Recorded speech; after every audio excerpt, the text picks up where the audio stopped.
The Ironwood town hall pulsed with the clatter of champagne flutes and the smug hum of self-congratulation, its brick walls glowing under the heavy brass chandeliers that cast long shadows across the crowd. The Timekeeper's Gala, Ironwood's annual tribute to its clockmaking past, was a spectacle of pride for this small Connecticut Valley town, where history clung to every cobblestone and faded storefront. At the heart of the room stood my family, their faces lit with triumph: my father, his tailored suit a shield for his obsession with status; my mother, her delicate smile a mask for something sharper; and my sister, Nora Whitlock, 32, resplendent in a navy dress that screamed ambition, her eyes gleaming as she raised her glass. They were toasting to Nora's vision for the Ironwood Clockworks, the century-old factory our family had owned for 3 generations, now destined to become a luxury hotel under her command. The crowd roared approval, their claps a dull ache in my chest.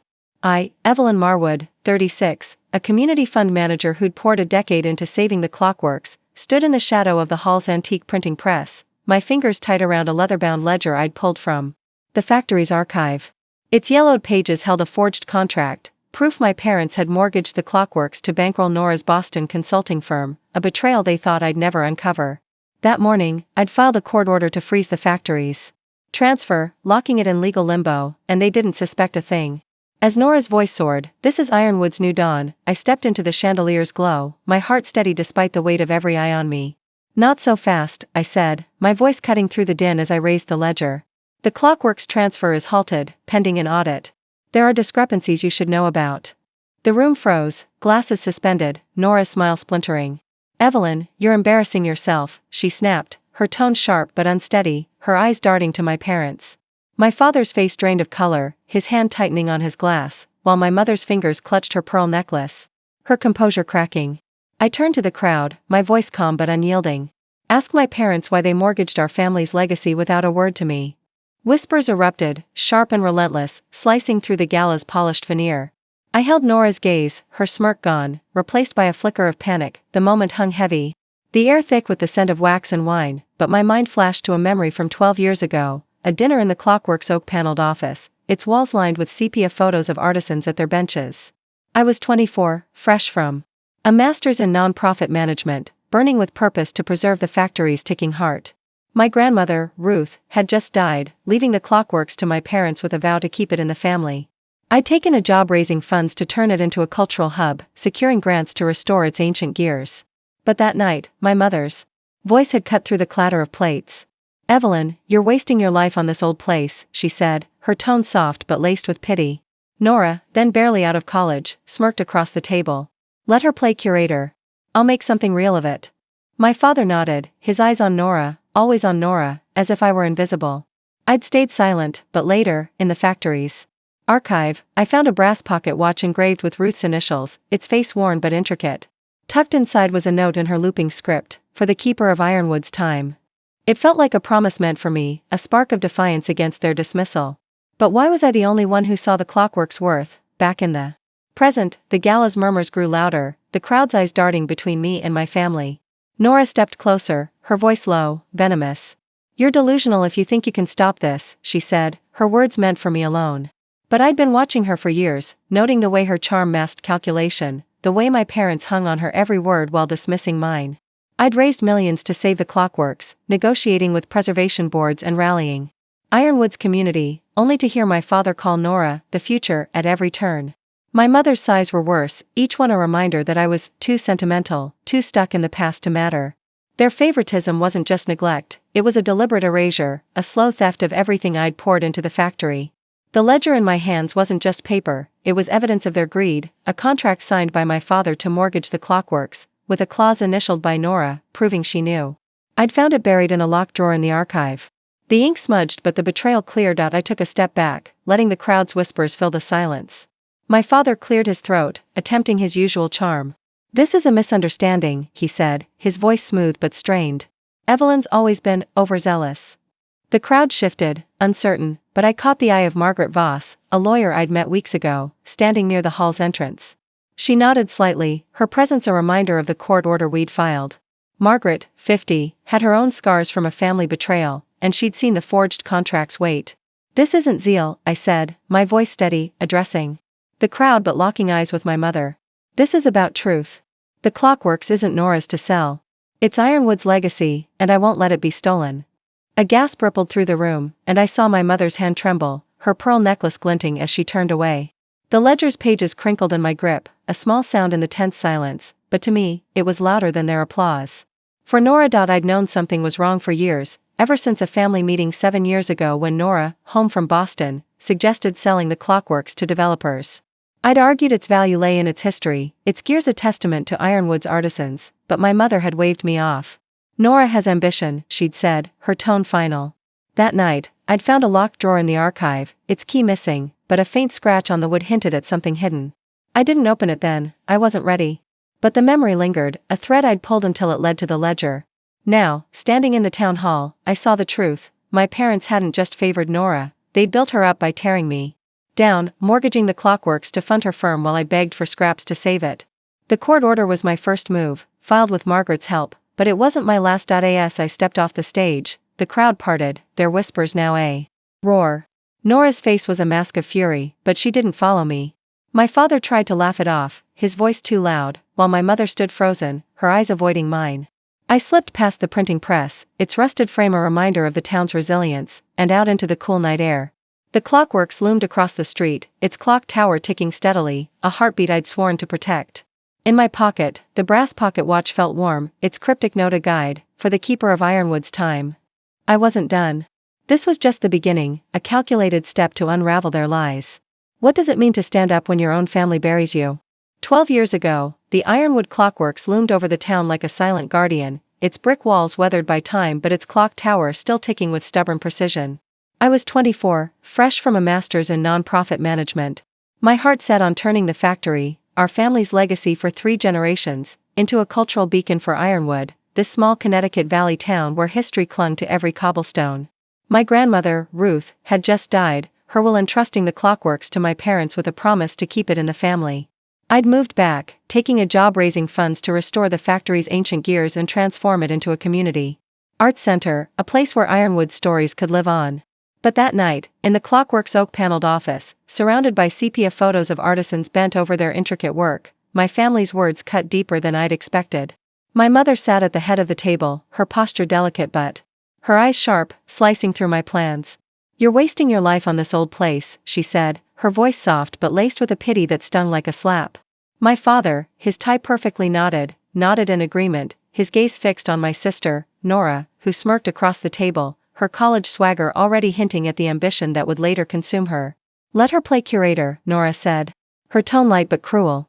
"I'll make something real of it." The dismissal landed like a weight, but I stayed silent, my fingers tracing the edge of my plate, my mind replaying a moment from years earlier when I'd given up a scholarship to an arts program in Chicago to stay and help with the Clockworks' upkeep. Only to hear my parents praise Nora's potential. Instead, the memory of that dinner burned as I walked the factory's archive later that night, the air thick with the scent of old wood and machine oil. The shelves were lined with ledgers and blueprints, each one a piece of Ironwood's history I'd vowed to protect. I was searching for a grant application I'd misplaced when my hand brushed a small, locked box tucked behind a stack of records. It was unassuming, its brass clasp tarnished, but something about it felt deliberate, as if it had been hidden. Inside, I found a brass pocket watch, its face etched with Ruth's initials, the gears still faintly ticking despite years of neglect. Tucked beneath its cover was a folded note in her looping script, for the keeper of Ironwood's time. The words hit me like a pulse, a message meant for me, though I couldn't yet decipher its weight. But there was more, a faint engraving on the watch's back, a series of numbers and letters, too cryptic to read in the dim light. I slipped the watch into my pocket, its warmth grounding me, but my mind churned. Why had Ruth left this for me? And why was I the only one who saw the Clockworks as more than a relic? That dinner wasn't the first time I'd felt pushed aside. 6 years earlier, at 18, I'd sat in the same office, my acceptance letter to Chicago crumpled in my hand as my mother explained why I needed to stay. "The Clockworks needs you," she'd said, her voice almost kind, but her eyes were on my father, who nodded without looking up. I'd agreed, thinking it was my duty, only to watch them shower Nora with praise for her high school debate wins, her bright future. The sacrifice had felt noble then, but now, standing in the archive, it felt like a theft. My parents had leaned on me to keep the Clockworks running, securing grants, negotiating with preservation boards, while they whispered about Nora's vision. I'd raised millions, rallied Ironwood's community, and restored the clock tower's gears, yet they called me sentimental, a dreamer too caught up in the past. Nora, barely out of college then, had already begun sketching plans for something bigger, her words dripping with confidence I couldn't match. The pocket watch's note wasn't the only clue I found that night. In the same box, buried under faded receipts, was a letter from my grandmother to my father, dated a year before her death. Its edges were worn, the ink smudged, but her words were clear. Charles, the Clockworks is not yours to sell. It belongs to Ironwood, and to the one who guards its heart. The letter stopped me cold. My father had never mentioned it, and the way he dismissed my work suggested he'd ignored Ruth's warning. But there was something else, a handwritten note in the margin, in my mother's tight script: he won't listen. The realization hit like a spark. My mother wasn't just complicit, she was steering this betrayal, her gentle demeanor a mask for something calculated. I tucked the letter back, my hand steady but my heart racing. This wasn't just about favoritism. It was about control, about erasing me to clear the way for Nora. I left the archive, the pocket watch heavy in my pocket, its cryptic engraving a puzzle I couldn't yet solve. Outside, the Clockworks tower loomed against the night sky, its steady tick a reminder of what I'd sworn to protect. But the memory of that dinner lingered, my mother's pitying tone and Nora's smirk cutting deeper now. I'd been the one to sacrifice a scholarship, a life beyond Ironwood, while they built Nora up as the golden child. The letter and the watch were proof that Ruth had seen something they hadn't, but what? I walked home through Ironwood's quiet streets, the cobblestones uneven under my feet, my mind turning over the note's words. Keeper of Ironwood's time. It felt like a charge, a call to fight, but for what? The Clockworks wasn't just a factory, it was my anchor. The one thing that made me feel whole. Yet my family was already pulling it apart, their plans for Nora a slow theft of everything I'd worked for. The next morning, I sat at my desk in the Historical Society, the watch open before me. The engraving, numbers and letters in a pattern I didn't understand, felt like a code, a key to something Ruth had left behind. I traced it with my finger, my funding expertise kicking in, wondering if it tied to the Clockworks records. I'd spent years analyzing budgets, spotting discrepancies in grant applications, but this was different. This was personal. My mother's note in the margin haunted me: he won't listen. Had she known about my father's plans even then? Had she pushed him to ignore Ruth's wishes? I didn't have answers, but I had the watch, the letter, and a growing sense that my family's dismissal wasn't just neglect, it was deliberate, a calculated move to sideline me. I closed the watch, its click loud in the quiet room, and made a decision. I'd keep digging, not just for the Clockworks, but for myself. 3 years ago, the Ironwood town hall buzzed with anticipation, its brick walls adorned with portraits of clockmakers whose craftsmanship had defined this Connecticut Valley town. The timekeeper's gala was in full swing, the air thick with the scent of polished wood and the murmur of Ironwood's elite, their eyes bright with hope for the town's future. I'd spent months preparing for this night, my slides meticulously crafted to pitch the Ironwood Clockworks as a community arts center, a place where the factory's ticking gears would inspire new generations. My heart pounded as I took the stage, the spotlight warm on my face, my hand steady despite the weight of my family's expectations. But before I could finish my opening, my sister, Nora, swept onto the platform, her crimson dress catching every eye, her smile sharp as a blade. "I have an announcement," she declared, her voice ringing with authority. "The Clockworks will become a luxury destination, a beacon for Ironwood's future." The crowd erupted in cheers, my parents beaming from the front row, their applause drowning out my carefully rehearsed words. My slides, months of research, budgets, and dreams, were forgotten. The projector switched off as Nora basked in the spotlight. I stood frozen, my throat tight, the sting of their dismissal sharper than ever. My mother's eyes met mine, her smile gentle but hollow, while my father clapped for Nora, his pride unmistakable. I stepped back, my hands clenching, the weight of their betrayal sinking deeper. Later that night, by the hall's clock tower, its steady tick echoing in the quiet, Nora cornered me, her wine glass glinting under the moonlight. "You really thought your little museum would outshine me," she said, her smirk cutting deeper than her words. Her confidence was a wall, built on years of my parents' favoritism, their endless praise for her vision, while they dismissed my work as sentimental. I wanted to snap back, to tell her the Clockworks wasn't hers to claim, but I held my tongue, my eyes fixed on her glass, the way it tilted in her hand, casual but calculated. "It's not about outshining anyone," I said, my voice low, steady. "It's about what's right for Ironwood." She laughed, a sharp, brittle sound, and walked away, her heels clicking on the cobblestones. I stood there, the tower's shadow falling over me, my mind racing. Her announcement wasn't just ambition, it was a move in a game I hadn't realized we were playing. The Clockworks, my sanctuary, was slipping away, and my family was paving the path. The sting of that night followed me back to the Clockworks archive, where I worked late, the air heavy with dust and the faint hum of the factory's gears. I'd been combing through records for a preservation grant, but Nora's words pushed me to dig deeper, to look beyond budgets and blueprints. The archive was a maze of shelves, each one holding fragments of Ironwood's history, and I'd spent years piecing them together, my funding expertise spotting patterns others missed. In a locked drawer, one I'd noticed years ago but never opened, I found a second contract, its edges crisp despite its age. The document was a mortgage agreement, signed by my father, pledging the Clockworks to a Boston bank to secure a loan for Nora's consulting firm. But what stopped me cold was her signature, bold and unmistakable, initialed on a clause that diverted funds from the factory's trust. She hadn't just known about the mortgage, she'd endorsed it, her ambition tied directly to the betrayal. My hands shook as I read it, the ink seeming to pulse under the dim light. Nora, the golden child, wasn't just basking in my parents' favor, she was orchestrating the theft of everything I'd fought for. The discovery shifted something in me, the pain of that night's humiliation hardening into resolve.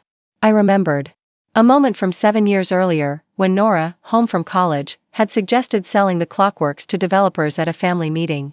I'd argued passionately, my voice rising as I explained its value to Ironwood's identity, but my mother had cut me off.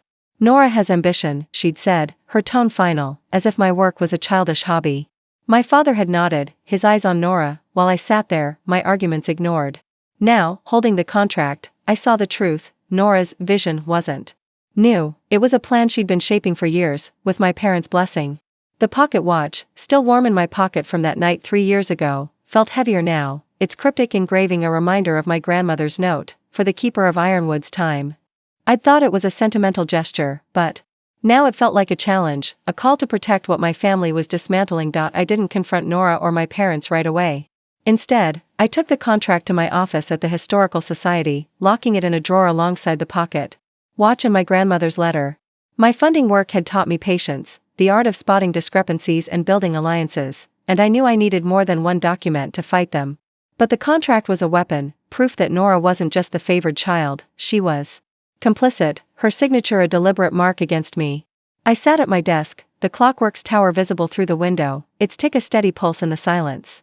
My mother's smile at the gala, my father's applause, Nora's taunt, they weren't just slights.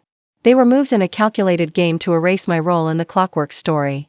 I traced the watch's engraving, my fingers lingering on the cryptic numbers, my mind turning over what they might unlock. The next day, I met Margaret Voss, a lawyer who'd moved to Ironwood after her own family's betrayal left her wary but sharp. I showed her the contract, my voice calm despite the anger simmering beneath. "This changes everything," she said, her eyes scanning the pages. "Nora's not just benefiting, she's in on it." Margaret's words were a spark, confirming what I'd suspected but hadn't dared voice. I'd spent years playing the dutiful daughter, swallowing their dismissals, but this contract was a line crossed. I wasn't just fighting for the Clockworks, I was fighting for myself, for the years I'd poured into a legacy they were stealing. The gala's humiliation, Nora's smirk, the contract's ink, they all pointed to a truth I couldn't ignore. My family wasn't just sidelining me. They were rewriting my story to make Nora the hero. The air in Ironwood carried a sharp bite, the kind that seeped into your bones as I walked the town's cobblestone streets, the Clockworks tower looming in the distance, its steady tick a faint pulse against the quiet. 2 years had passed since Nora's announcement at the gala, her crimson dress and smug words still burning in my memory, a wound that hadn't healed but hardened into resolve. My family's dismissal had grown heavier, their subtle jabs weaving a net of isolation around me. At family dinners, my father's voice would carry a practiced warmth, saying, "You're so dedicated to that old factory," but his eyes never met mine, always drifting to Nora, who'd toss out plans to raise the Clockworks tower for a spa, her smile daring me to react. My mother was worse, her sighs a quiet weapon, each one implying I was clinging to a lost cause. "You could do so much more, dear," she'd say, her tone soft but cutting, as if my work to preserve the Clockworks was a childish whim. I played the dutiful daughter, nodding, swallowing the hurt, but I was watching, my mind sharp, cataloging every glance, every word. The second contract I'd found, with Nora's signature tying her to the mortgage, had lit a fire in me, but I needed more to unravel their plan. The pocket watch, tucked in my coat, its cryptic engraving unread in the dim light, felt like a promise I hadn't yet earned. My search led me to the Historical Society, a squat building on Ironwood's edge, its shelves stuffed with the town's past. I'd been combing through records for a preservation grant, my expertise in spotting financial discrepancies now turned to a different hunt. Late one evening, as rain tapped the windows, I found a letter tucked inside a faded folder, its edges brittle but the handwriting unmistakable. My grandmother, Ruth, writing to an unknown recipient. Dated 20 years ago, the letter was a warning. Charles has been moving money from the Clockworks Trust, small sums at first, but growing. I confronted him, but he denies it. My breath caught, the words a spark in the quiet room. My father, the man who polished his reputation like a prized heirloom, had been siphoning funds long before Nora's plans. But the next line stopped me cold. Helen made me stay silent, threatening to ruin my name in Ironwood if I spoke. My mother, the woman who raised me with her gentle smiles and quiet sighs, wasn't just complicit, she'd wielded her influence to bury the truth. The letter felt like a blade, slicing through the image of my mother as the passive, fragile figure she'd always played. I needed answers, and the letter pointed me to Edith Granger, the Clockworks' former housekeeper, who'd penned a note on the folder's edge, for Ruth's heir. I tracked Edith to a small cottage on the outskirts of town, its garden overgrown but tidy, a reflection of her quiet resilience. At 65, Edith's hands trembled as she poured tea, her eyes sharp despite the years. I worked for your grandmother for decades, she said, her voice steady but low. She knew about Charles, but Helen was the one who scared her into silence. She handed me another letter, this one sealed, its wax cracked but intact. Ruth gave me this before she died. Said to keep it for the one who'd fight for the Clockworks. I broke the seal, my fingers careful, and read Ruth's words, if my family betrays Ironwood, the truth lies in the tower. Guard it well. The letter didn't name me, but it felt like a charge, echoing the pocket watch's note. Edith watched me, her gaze heavy. Helen told Ruth that exposing Charles would ruin the family's name, shame them in front of Ironwood. Ruth backed down, but she never trusted Helen again. The revelation shifted my world, my mother's gentle facade crumbling in my mind. I'd always seen her as the softer parent, the one who tempered my father's ambition, but now I saw her for what she was, the architect of silence, manipulating Ruth to protect their image. I remembered a moment from 10 years ago, a family dinner in the Clockworks office, its oak walls heavy with history. I'd been pitching a grant to restore the tower, my voice steady despite my nerves, when my mother interrupted. It's sweet, dear, but Nora's ideas are more practical, she'd said, her smile warm but final. I'd thought it was just favoritism, but now, reading Ruth's letter, I saw it differently. My mother hadn't just favored Nora, she'd been steering the family, silencing anyone who threatened her control. The memory stung, but it also sharpened my focus. I thanked Edith, tucking the sealed letter into my bag, my mind racing with the implications. The tower, Ruth's words, the watch's engraving, they were pieces of a puzzle I was only beginning to understand. Back at my apartment, I spread the letters on my table, the pocket watch open beside them. My mother's role wasn't just a betrayal, it was a calculated move to bury the truth, to ensure Nora's rise while I was left to scrape for the Clockworks' survival. I'd spent years raising funds, negotiating with preservation boards, rallying Ironwood's community, only to be dismissed as sentimental. But Edith's words and Ruth's letter were proof that my grandmother had seen something my family hadn't, a legacy worth fighting for, and a keeper to guard it. I traced the watch's engraving, its numbers and letters still cryptic but now urgent, a clue to something hidden in the tower. My mother's manipulation of Ruth wasn't just a past sin, it was a pattern, one that had shaped my family's dismissal of me, their push to hand Nora the Clockworks while I stood in the shadows. I didn't confront my family yet. Instead, I met with Margaret Voss, the lawyer who'd seen the second contract and understood its weight. Sitting in her office, the rain still falling outside, I showed her Ruth's letters. "This is big," Margaret said, her voice low, her eyes scanning the pages. Helen didn't just know, she controlled the narrative. Margaret's own family had betrayed her, leaving her wary but fierce, and she saw the parallels in my fight. "We can use this," she added, tapping the letter. "It's not just about Charles anymore." I nodded, my hand steady despite the storm inside me. The letters were a weapon, but I needed more, proof of the tower's secrets, the watch's code, something to tie it all together. My family thought they could erase me, but they'd underestimated me. The Clockworks wasn't just a building. It was my anchor, and I'd fight to keep it. The Clockworks tower cast a long shadow over Ironwood, its steady tick echoing through the crisp morning air of 2025, a reminder of the legacy I'd sworn to protect. The weight of my family's betrayal had grown heavier with each discovery, the forged contracts, my father's theft, my mother's manipulation of my grandmother, Ruth, all orchestrated to hand Nora the Clockworks while dismissing my years of sacrifice. I'd been playing their game too long, nodding at their slights, swallowing their dismissal, but the letters from Ruth and the pocket watch's cryptic engraving had sharpened my resolve. I was done being the dutiful daughter, done letting their Lies bury me. My brother, Thomas, had always been the quiet one, his banker's precision a contrast to Nora's flair, but I'd noticed his unease at family dinners, his hands fidgeting when Nora spoke of selling the clockworks. I'd assumed he was complicit, another pawn in my mother's plan, but something in his guarded glances suggested otherwise.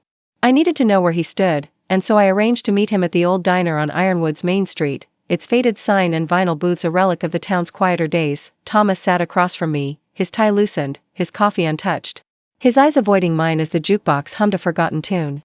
"You've been stirring things up," he said, his voice low, almost a whisper, as if the walls could carry his words back to my mother. I leaned forward, my hand steady on the table, the pocket watch tucked in my coat, its weight a silent anchor. "I'm not the one stirring," I said, my tone calm but sharp. "I found the contracts, Thomas. Nora's signature, the mortgage, all of it. And Ruth's letters about what our parents did." His jaw tightened, his fingers drumming a nervous rhythm on the table. For years, I'd seen him as distant, aligned with my parents' vision for Nora, but now I saw the strain in his face, the shadows under his eyes. "I didn't want any part of it," he said finally, his voice breaking. "She made me sign. Those papers said it was to protect the family." I froze, my breath catching. "She?" I asked, though I knew the answer. He looked down, his voice barely audible. "Our mother. She said if I didn't sign, the clockworks would drag us all down. I thought I was saving us." His confession hit like a shockwave, rewriting years of assumptions. Thomas, my brother, the one who'd stood silently as Nora was crowned the family's future, wasn't a willing player in their scheme. He was a victim, manipulated by my mother's quiet control. I remembered a moment from 8 years ago, a family meeting in the Clockworks office, its oak walls heavy with sepia photos of artisans. I'd been pitching a grant to preserve the tower, my voice steady despite my parents' dismissive glances. When Thomas had excused himself, his face pale, his hands shaking as he left the room. I'd thought he was bored, indifferent, but now I saw it differently. He'd been cornered, pressured into signing something he didn't understand. "What papers?" I pressed, my voice low, my eyes locked on his. He hesitated, then pulled a folded sheet from his briefcase, its edges worn but the text clear, a transfer agreement, redirecting Clockworks funds to Nora's firm, with his signature alongside my mother's initials. "I thought it was a loan," he said, his voice thick with regret. "She said it was temporary, to help Nora. I didn't know it would gut the trust." The diner's hum faded as I read the document, my funding expertise kicking in, spotting the discrepancies immediately, the dates mismatched, the amounts inflated, my mother's initials a deliberate mark of her control. Thomas wasn't loyal to their plan, he was trapped, his guilt a chain my mother had forged. I'd spent years resenting him, thinking he'd chosen Nora's side, but now I saw the truth. My mother had used his trust, his need to protect the family, to bind him to her scheme. I folded the paper, tucking it into my bag beside Ruth's letters, my mind racing. "Why didn't you tell me?" I asked, my voice steady despite the anger simmering beneath. Thomas looked up, his eyes raw. "I was ashamed. And she said you'd make it worse, that you'd tear the family apart." The words stung, a fresh cut in a long line of wounds, but they also clarified my path. My mother hadn't just manipulated Ruth, she'd turned my brother into a tool, all while painting me as the threat. I left the diner, the cobblestones uneven under my feet, the Clockworks tower a steady presence in the distance. Thomas's confession wasn't just a revelation, it was a crack in my family's armor, proof that their unity was a facade. I'd always seen him as complicit, his silence a betrayal, but now I understood, he was another casualty of my mother's control. His loyalty twisted to serve her ends. The pocket watch, still in my coat, felt heavier, its engraving a puzzle I was closer to solving. Ruth's words, "The truth lies in the tower," echoed in my mind, a guide to something bigger, something that could undo my family's lies. I met Margaret Voss later that day, her office a quiet refuge from Ironwood's bustle. I showed her Thomas's document, her eyes narrowing as she read. "This is leverage," she said, her voice firm. "Your mother's fingerprints are all over this, but we need more to prove intent." Margaret's own family scars made her see the stakes clearly, and her resolve mirrored mine. That night, I walked to the Clockworks, its brick walls glowing under the moonlight, the towers tick a heartbeat I'd sworn to preserve. Thomas's confession had shifted my view, but it didn't erase the years of being sidelined, my sacrifices ignored while Nora was lifted up. I'd raised millions for the Clockworks, rallied Ironwood's community, restored its gears, only to be dismissed as sentimental. But now I had allies, Margaret, Edith, and now Thomas, however broken he was. I touched the pocket watch, its cryptic numbers a promise of answers, and thought of Ruth, who'd seen through my parents' facade. My mother's manipulation wasn't just about money, it was about control, about erasing me to clear Nora's path. I wasn't just fighting for the Clockworks. I was fighting for the truth, for the legacy Ruth had entrusted to me. The Ironwood Clockworks stood silent under a gray October sky, its brick walls weathered but unyielding, the towers tick a faint heartbeat in the 2025 air. The weight of my family's lies, my father's theft, my mother's manipulation, Nora's complicity, and Thomas's coerced signature, had built a fire in me, one I kept hidden behind a calm exterior. I'd spent years playing their game, nodding at their slights, but the documents I'd gathered, from forged contracts to Ruth's letters, were a growing arsenal. My mother's role as the family's quiet orchestrator had become clear, her gentle smiles a mask for a deeper control that had silenced my grandmother and trapped my brother. I was done being the overlooked daughter, my sacrifices buried to lift Nora's star. The pocket watch, its cryptic engraving still unsolved, burned in my pocket, a reminder of Ruth's charge to guard the Clockworks' truth. I needed to cut deeper, to expose the root of their betrayal, and Margaret Voss, my ally in this fight, was the key. Margaret's office was a small, cluttered space on Ironwood's main street, its walls lined with legal books and a single photo of her estranged family, a reminder of her own scars. She'd been relentless, cross-referencing the contracts and letters I'd found, her eyes sharp as she pieced together the puzzle. "I've got something," she said, sliding a yellowed page across her desk, its edges curling like old secrets. It was a trust amendment, dated a year before my grandmother's death, redirecting Clockworks funds to a private account in Nora's name. The signature at the bottom was Ruth's, or so it appeared. Margaret tapped the page, her voice low. "This isn't your grandmother's handwriting. I had it analyzed. The loops, the slant, it's a forgery, and it matches your mother's script from the other documents." My breath caught, the room tilting. My mother hadn't just silenced Ruth or coerced Thomas, she'd forged Ruth's signature, rerouting the Clockworks' future to Nora while I was left to beg for grants to keep it alive. The forgery was a gut punch, rewriting my mother's role from manipulator to mastermind. I'd always seen her as the softer parent, her sighs and gentle touches a contrast to my father's ambition, but this document stripped that illusion away. I remembered a moment from 12 years ago, a quiet afternoon in the Clockworks archive, where I'd found my mother sorting through Ruth's papers. "Just organizing," she'd said, her smile warm, her hands quick to close a folder when I approached. I'd thought nothing of it then, but now I saw it clearly. She'd been planting seeds, altering records, ensuring Nora's path while erasing mine. The trust amendment wasn't just a betrayal, it was a deliberate theft, a calculated move to rewrite the Clockworks' legacy. I traced the forged signature, my fingers steady despite the rage simmering beneath. "This is enough to challenge the transfer," Margaret said, her voice firm. "But we need to move carefully. Your mother's covered her tracks well." I left Margaret's office, the document tucked in my bag beside Ruth's letters and Thomas's confession, the weight of it all grounding me. The Clockworks tower loomed across the street, its tick a steady pulse, a reminder of what I was fighting for. My mother's forgery wasn't just about money, it was about control, about ensuring Nora's triumph while my years of work were dismissed as sentimentality. I'd raised millions, rallied Ironwood's community, restored the factory's gears, only to learn my mother had been dismantling my efforts from the shadows.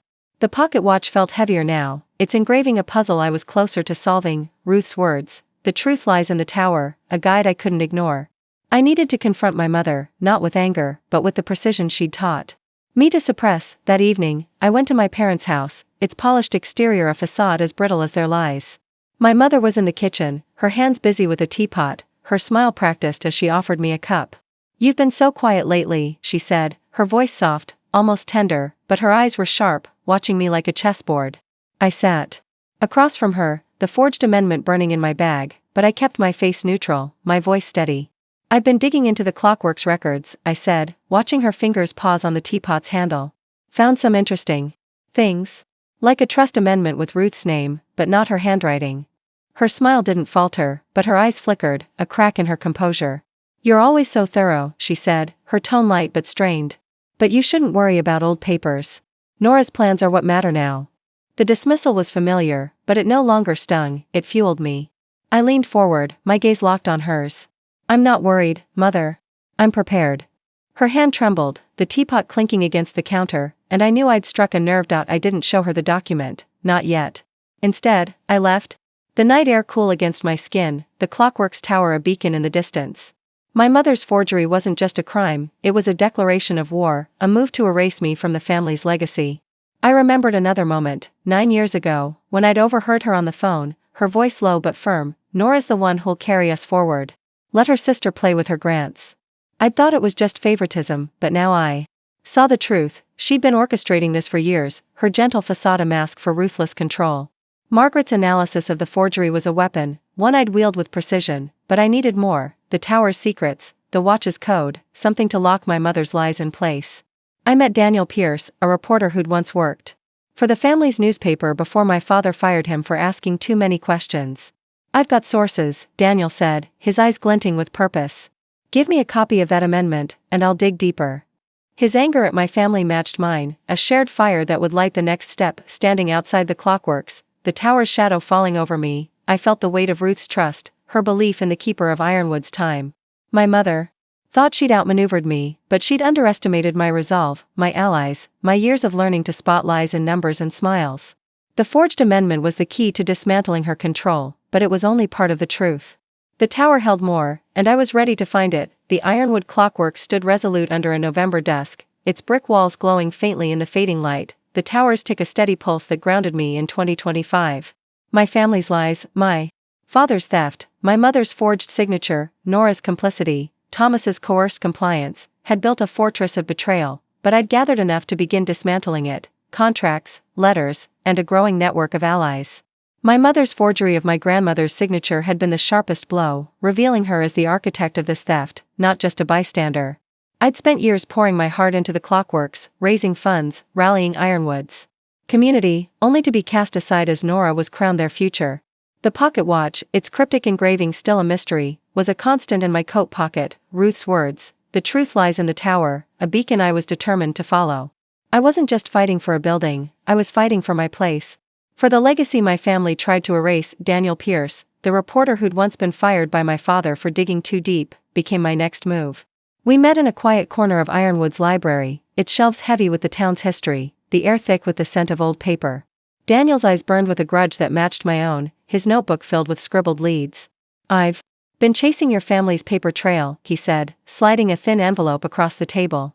Inside was a letter, its ink faded but legible, dated 2 years before my grandmother's death. It was addressed to the Ironwood Historical Society, written in Ruth's steady hand. "I've established a private fund to protect the Clockworks, accessible only to the one who holds its key." My heart stopped, the words a lifeline I hadn't expected. Ruth had created a secret fund, hidden from my parents, and the key could only mean the pocket watch, its engraving suddenly more urgent. Daniel leaned forward, his voice low. "This fund, it's real. I found bank records, locked away in an old archive. It's enough to void the mortgage your parents took out."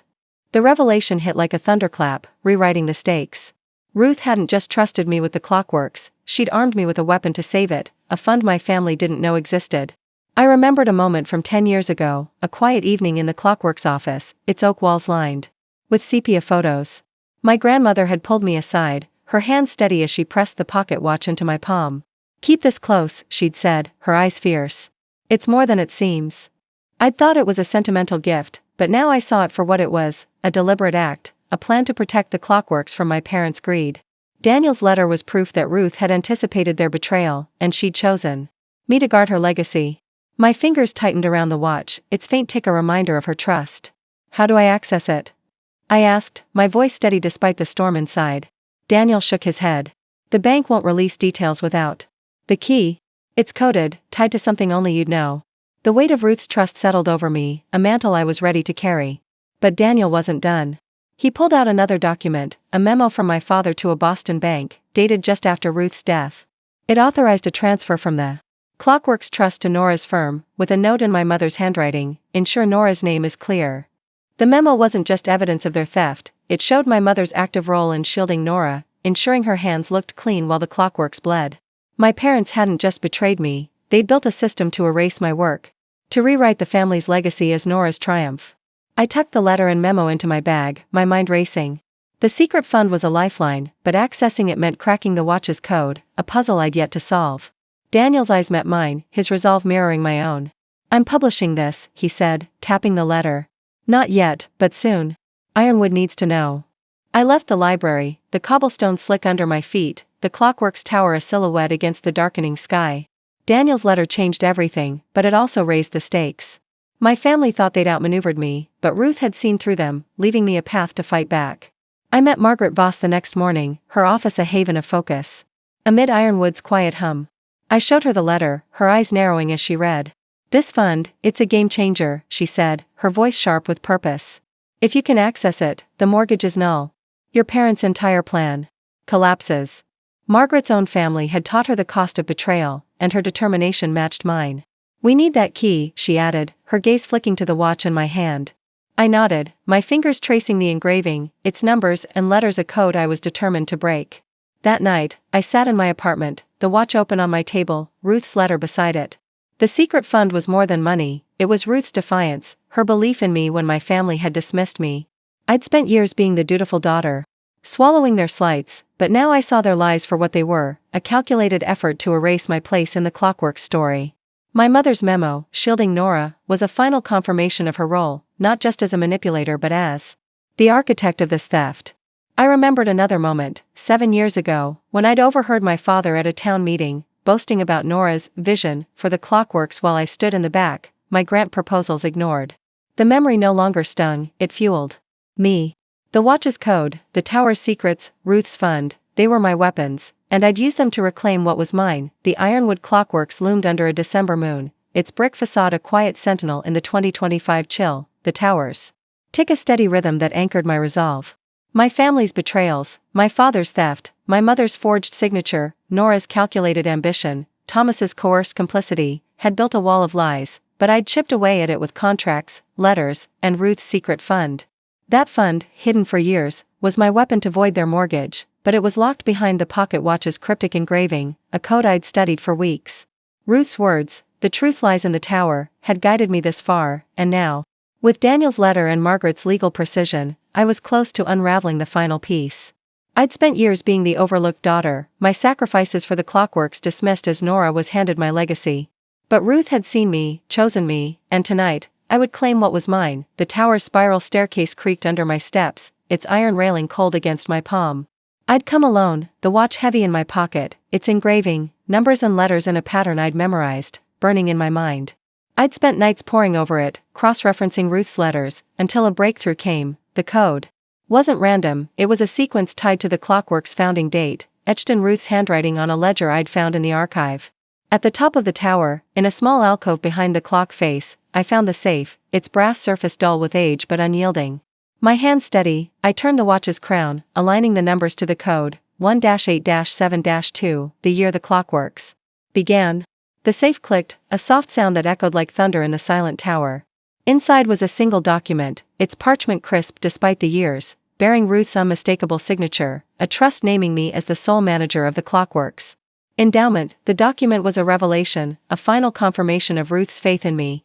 My grandmother hadn't just hidden a fund, she'd rewritten the Clockworks' future, entrusting it to me alone, bypassing my parents and Nora entirely. I traced her signature, my fingers trembling not with fear but with clarity. I remembered a moment from 11 years ago, a quiet afternoon in the Clockworks workshop, its air thick with the scent of oil and metal. Ruth had watched me sketch plans for a community art center, her eyes sharp with pride. "You see what this place can be," she'd said, her voice firm. "Don't let them take that from you." I'd thought she meant my parents' dismissal. But now I understood, she'd known their plans, their greed, and she'd chosen me to stop them. The trust wasn't just a legal document, it was her defiance, a shield against my family's betrayal. I tucked the trust into my bag, my mind racing with its implications. This document didn't just secure the fund, it nullified every claim my family had made, from the forged amendment to the mortgage itself. My mother's schemes, Nora's ambitions, my father's theft, all of it crumbled against Ruth's will. But there was more. Tucked behind the trust was a small note, folded tightly, in Ruth's hand, "To my keeper, forgive their blindness. The Clockworks is yours, as it was always meant to be." The note hit harder than the trust, a personal affirmation that I wasn't just a caretaker but the heir to Ruth's vision. My family had spent years casting me as the sentimental one, the daughter who clung to relics, but Ruth had seen my strength, my purpose, long before I'd seen it myself. I descended the tower, the watch's tick syncing with the clock face above, its gears a testament to the legacy I'd fought for.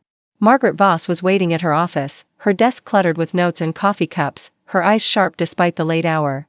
I handed her the trust, watching her scan it, her face shifting from focus to triumph. "This is ironclad," she said. her voice low but fierce.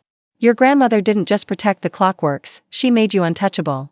Margaret's own family had taught her the cost of trust, and her resolve mirrored mine as she outlined the next steps, filing the trust to void the mortgage, challenging my mother's forgery in court. They'll fight back, she warned, her gaze steady. But this document changes everything. I nodded, my hands steady, the note's words echoing in my mind. Ruth hadn't just given me a tool, she'd given me a mandate. I walked back to the Clockworks, the town quiet around me, its cobblestones glinting under streetlights. The trust was more than a victory, it was a reclamation of my place, a shattering of the narrative my family had written. I'd raised millions, rallied Ironwood's artisans, restored the Clockworks' heart, only to be dismissed as Nora's shadow. But Ruth had seen me, chosen me, and this document was her final word. I remembered another moment, 8 years ago, at a family dinner in the Clockworks hall, its walls heavy with history. My mother had praised Nora's vision for a resort, her smile gentle as she patted my hand. You're so dedicated, she'd said, her tone implying my efforts were quaint. Now, with the trust in my hands, that memory fueled my resolve. My family thought they could erase me, but I'd frozen their plans, and soon, I'd expose them. Daniel Pierce met me outside the Clockworks, his coat pulled tight against the cold, his notebook ready. I'm ready to publish, he said, his voice firm. The letter, the forgery, the fund, once this hits, Ironwood will know the truth. I nodded, handing him a copy of the trust, my eyes on the tower. The gala was days away, and I'd use it to unveil Ruth's will, to show my family's lies to the town they'd manipulated for years. The note, still in my pocket, felt like Ruth's hand on my shoulder, guiding me forward. The Ironwood town hall glowed under the chandeliers of the timekeeper's gala, its brick walls and restored mural a testament to the Clockworks' enduring heart in 2025. The crowd buzzed, their glasses clinking in anticipation of Nora's grand announcement, a plan to turn the Clockworks into a resort, her triumph built on my family's lies. I stood at the edge of the hall, the trust from Ruth's safe tucked in my bag, its weight a quiet anchor against my mother's forgeries, my father's theft, and Nora's ambition. The mural, newly uncovered, depicted Ruth handing a key to a shadowed figure, me, as I now understood, chosen long ago to guard this legacy.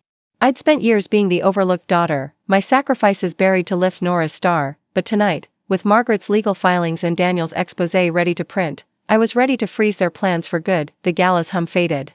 As Nora took the stage, her smile polished, her voice carrying the confidence of someone who thought she'd won. The Clockworks will be a beacon of progress, she said, her words met with applause. I stepped forward, my presence unnoticed at first, the trust burning in my hands. Not yet, Nora, I said, my voice clear, cutting through the crowd's murmur. I held up the trust, Ruth's signature unmistakable, naming me the sole manager of the Clockworks endowment. The room stilled, eyes darting between us. This is Ruth's will, I said, my gaze locking on my sister. It voids your mortgage, your plans, everything. Nora's smile faltered, her hands trembling as she gripped the podium. The crowd's whispers grew, a tide turning against her. My mother stood near the stage, her face pale, her gentle facade cracking. I turned to her, my voice steady but cold. You forged her signature, manipulated Thomas, silenced Ruth, all to give Nora what was mine. The accusation hung in the air, and then Daniel stepped forward, his article projected on a screen behind us, detailing the forgeries, the theft, the secret fund. The crowd gasped, their reverence for my family shattering. My mother's eyes met mine, and for the first time, I saw fear, not control. I was protecting us, she said, her voice breaking. Ruth wanted to cut me out, to punish me for questioning her. I had to secure our future. Her confession was a blade, revealing not just her manipulation but a deeper wound. Ruth had threatened to disinherit her, and my mother's schemes were revenge, a decades-long plan to erase me as punishment for Ruth's choice. The mural's image of Ruth's key burned in my mind, a symbol of trust I'd earned through years of unseen work. My mother's admission wasn't just a confession, it was a surrender, proof that her control had always been fragile, built on lies that crumbled under scrutiny. I remembered a moment from 7 years ago, a family meeting in the Clockworks office, where my mother had dismissed my funding plans as nostalgia. I'd stood silently then, but now, with the trust in my hands and the town watching, I was done being silent. The Clockworks isn't yours to sell, I said, my voice carrying to every corner of the hall. It's Ironwood's, and Ruth chose me to protect it. The crowd's murmurs turned to cheers, a wave of support that drowned out Nora's faltering protests. Thomas stood at the back, his face heavy with guilt but steady with resolve. He'd signed my mother's papers, thinking he was saving us. But now he nodded, a silent promise to stand with me. My father, the man who'd stayed silent for years, looked away, his obsession with reputation undone by the truth. Margaret, by my side, handed me a legal notice, filed that morning, freezing the estate's transfer. The gala, meant to crown Nora, had become my reckoning, a moment where I reclaimed what my family tried to steal. The mural, Ruth's keys, the trust, they were proof that my work, my heart, had always mattered. Standing in the hall, the tower's tick faint but ever present, I felt Ruth's presence, her faith in me a shield against years of dismissal. My family had toasted to Nora's victory, but I'd frozen their plans, not with anger, but with the quiet precision Ruth had taught me. The crowd's eyes were on me, not as the overlooked daughter, but as the keeper of Ironwood's time. What does it take to rebuild a legacy from the ashes of betrayal? Looking back, I see the battle lines clearly now, not just in the documents or the safe, but in the moments I chose to keep going. Every slight, every dismissal, every time my mother's gentle smile hid a lie, I could have broken, but I didn't. The truth is cold and simple: family can be your greatest ally or your deepest wound, and sometimes, it's both. For years, I thought loyalty meant silence, swallowing their slights to keep the peace. But Ruth taught me that loyalty to yourself, to what you know is right, demands you speak, even when it shatters the table you were raised at. To those who've been pushed aside, whose work was buried under someone else's name, know this: your strength isn't in their approval, but in the truth you carry. Hold it, wield it, and don't let their story erase yours. I stand here, not because I won, but because I refuse to lose what I was meant to be. If my fight speaks to you, join me, subscribe to this channel and support the next story of reclaiming what's yours.